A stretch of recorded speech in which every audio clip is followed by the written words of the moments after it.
Hey guys, thank you for joining me. This is a really serious and urgent situation, so please share this video. On Thursday, February 23rd, 2023, in Brooksville, Florida, 2-year-old Joshua, JJ, Rowland went missing from his mother's home in the rural area of Cheever Road, north of Yantz, and between Cobb Road and Ponce de Leon. The area is very rural, with large lots, farm animals. It's heavily treed and has high grasses. The property is surrounded by fencing, which is mostly barbed wire. JJ's mom had worked a night shift the previous night, so his father had kept him. A family member returned JJ to his mother's home the following morning around 9:45 a.m.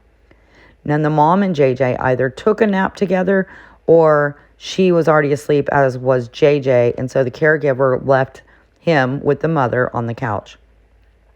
Around 10:40 a.m., a neighbor saw JJ playing in the yard with the family's 2 chihuahas, but thought nothing of it. I did verify with Tampa Bay. 10 News reported that yes, the dogs are still at the property. I've seen that question asked quite a bit. The mom told investigators she woke up around 11 a.m. and JJ was gone. The front door was also open. She looked for him for about an hour and then she called 911. Because of the times given, police believe at this time that JJ went missing between 10:40 and 11 a.m. on February 23rd, 2023. The Hernando County Sheriff's Office is investigating this. 50 law enforcement professionals, bloodhounds, canines, dive team, helicopters with infrared cameras searched throughout the day and the evening. They spoke with all the neighbors, as well as they searched all homes on the property and in the area. According to JJ's uncle, they also thoroughly searched the mother's trailer home, inside, outside, and under it. All vehicles in the area were also thoroughly searched. Dive teams have searched a pond close by, and the sheriff said they may call in additional dive teams today to search other bodies of water that are just a little bit further away. But for now, they're searching in a large block area bound by the streets of Yantz, Cheever, Cobb, and Ponce de Leon. They're asking people that live within a mile or two to check their own cameras, properties, garages, your sheds, cars, etc., anywhere that a young child might hide. There was also the possibility that a delivery truck driver was in the area around the time that JJ went missing. So law enforcement will be looking into any video footage that may be available or if the person saw anything that could help find JJ. Now, JJ was wearing a gray Batman shirt, dark gray pajama pants with screws on them, and he was barefoot.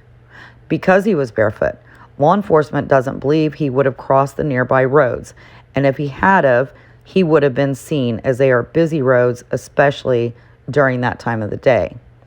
Police say there is no indication of abduction or that JJ wandered off. All SOs in the area have been checked and all cooperated except for one. According to law enforcement, the family is being very cooperative. They're distraught, frustrated, and they're holding their breaths. The sheriff said that nobody is ruled out as a suspect at this time, as is, typical in the beginning of an investigation, but that they have no reason to believe the family or anyone associated with the family has anything to hide. The sheriff also reiterated to please not wait an hour to call if your child goes missing. They would much rather have to turn around than to have all those valuable minutes pass by. Jonathan Lee Riches spent the entire night last night helping to search and document the search. He briefly spoke with JJ's father, who was obviously very distraught. JLR asked him if he suspected the mom of anything, and he convincingly replied no. JLR also had the opportunity to search with JJ's uncle and a longtime family friend that considers himself an uncle. We were able to learn quite a bit more from them, and I highly appreciate JLR taking his time to do this and provide us all with the following information. They described JJ as a shy and timid little boy that would probably hide from strangers. The uncle believes that JJ wouldn't have gone far. He almost certainly wouldn't have crossed that road barefooted without crying. They think he would find something like a hole and lay down to go to sleep. Now, if he did wander off, they believe he would have gone down Cheever to the main road. But again, someone would have seen him at that road. They also said that the parents are not together, but they're quite amicable. They went on to say that the 2-year-old would not answer to the name Joshua, as JJ is all he knows. The entire family, including the mom and dad, are actively searching. That includes grandparents, aunts, uncles, and cousins. JJ has 2 older sisters that were both in school during the time he went missing.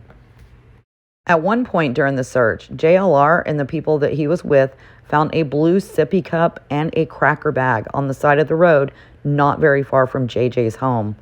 Additionally, it appeared a short strand of hair was on the barbed wire fence in that same area.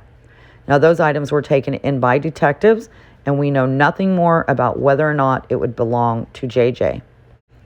The uncles said that they believe law enforcement are being incredibly thorough with the investigation so far.